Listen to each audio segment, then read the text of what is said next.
এই গাইস কেমন আছো? আজকের ভিডিওতে আমরা কথা বলবো ধুরন্ধর 2 অর্থাৎ ধুরন্ধর দ্য রিভেঞ্জ মুভির টিজার নিয়ে। এই টিজারটা কালকে রিলিজ পেয়ে গিয়েছিল এবং তারপর আমরা কিছু জায়গায় দেখতে পেরেছি এই টিজারের সাথে নাকি তুফানের টিজারের অনেকটা মিল পাওয়া গেছে। তো সেই কারণে আমি এখনো ধুরন্ধর 1 মুভি না দেখার পরেও এই ধুরন্ধর 2 মুভির টিজারটাকে দেখে নিয়েছি। অ্যান্ড হ্যাঁ, দেখার পর বলতে হবে কিছুটা তো মিল পাওয়া গিয়েছে। এমনটা যদি হতো তুফান মুভিটা এই মুভিটার পরে রিলিজ পেত, তাহলে সবাই একেবারে এই তুফান মুভির টিজারটাকে কপি বলে চালিয়ে দিত। কারণ বাংলা সিনেমার যেটাই হাইপটা বেশি থাকে সেটাকেই মানুষরা এক একটা সিনেমার সাথে মিল করে বলে দেয় যে এটা কপি, এটা কপি। কিন্তু সেই বিষয়টা আসলে তেমন হয় না। কিছু সময় হয় যে হ্যাঁ, কাকতালীয় ভাবে কিছুটা মিলে যায়। এবং আমার মনে হয় এই ধুরন্ধরের টিজারটাতেও ঠিক সেই বিষয়টাই ঘটেছে। এই টিজারের শুরুর দিকে আমরা রণবীর কাপুরের কিছু সিন দেখতে পারি, কিছু গুলির বিজিএম এর মিক্সের সাথে, অর্থাৎ ব্যাকগ্রাউন্ড মিউজিকের বিটের তালে তালে গুলিকে লোড করা হচ্ছিল।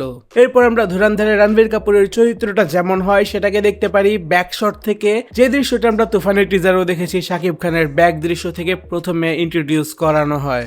এরপর সবাই মিলে যখন একসাথে গুলি আকাশে চালাচ্ছিল সেই দৃশ্যটাও তুফানের টিজারে ছিল।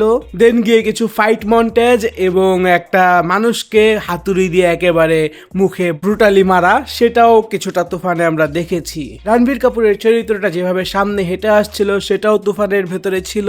এবং সবার শেষে রণবীর কাপুর যে ডায়লগটা দেয়, এটা নতুন হিন্দুস্তান, এই হিন্দুস্তান তোমার দেশের ভিতরে ঢুকবে এবং তোমার দেশের মানুষদের মারবেও, এরকম একেবারে টিজারের শেষের মনোলগটা আমাদের তুফান টিজারের মনোলগেও ছিল।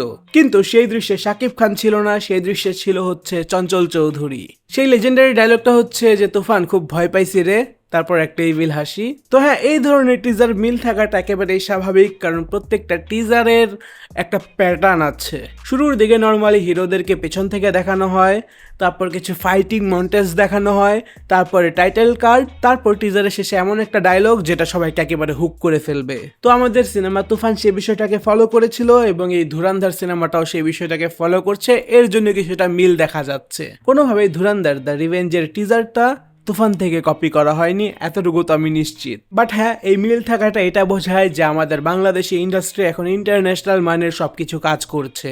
টিজার থেকে শুরু করে ভালোভাবে সিনেমা বানানো, সবকিছুতে একটা ইন্টারন্যাশনাল মানের ছোঁয়া আছে।